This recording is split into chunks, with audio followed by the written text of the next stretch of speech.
Au nom du Père et du Fils et du Saint-Esprit. Amen.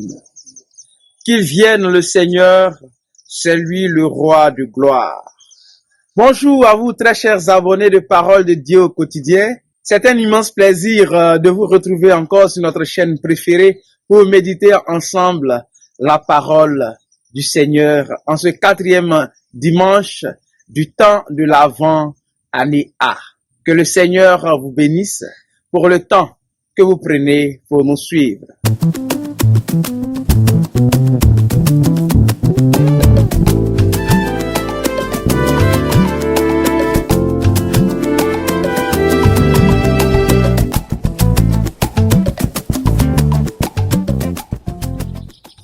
Mes frères et mes sœurs, les textes que nous avons entendus aujourd'hui pour la première lecture avec le prophète Isaïe, nous voyons très bien que tant bien même qu'Akaz refuse de demander un signe au Seigneur, le Seigneur lui-même décide de donner un signe à la maison de David. La deuxième lecture tirée de la lettre de Saint Paul aux Romains, Paul nous montre que Jésus, fils de David et fils de Dieu, est l'évangile donné par Dieu aux hommes.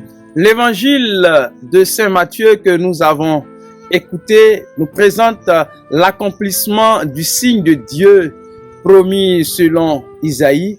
Et ce signe est que la Vierge enceinte enfantera. Encore une fois, il faut nous poser la question de savoir que veut nous dire le Seigneur.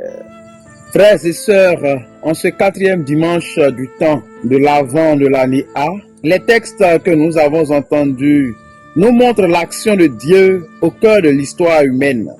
D'abord, dans la première lecture, nous comprenons que l'agir de Dieu ne tient pas compte de la volonté humaine et qu'elle soit bonne ou mauvaise.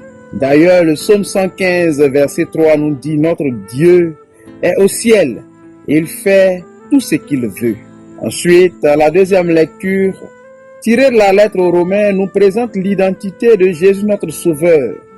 Fils de David et fils de Dieu, il est effectivement le signe du don de l'évangile de Dieu aux hommes.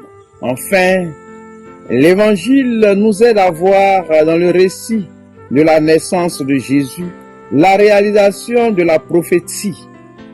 Car Joseph, descendant de David, assumera pleinement la paternité du Fils de Dieu pour qu'aux yeux des hommes, Jésus soit le véritable Fils de David, Sauveur du monde. C'est ainsi que s'accomplit ce que Dieu veut faire. C'est ainsi que nous voyons l'action de Dieu dans l'histoire de l'humanité. Encore une fois, retenons ce verset du psaume 115, verset 3. Notre Dieu est au ciel, il fait tout ce qu'il veut. Tout en vous souhaitant un très bon dimanche et une bonne montée vers Noël, j'implore la bénédiction de Dieu sur chacune de vos personnes. Le Seigneur soit avec vous et avec votre esprit. Que Dieu Tout-Puissant vous bénisse, le Père et le Fils et le Saint-Esprit. Amen. Allez dans la paix du Christ. Nous rendons grâce à Dieu. Au revoir.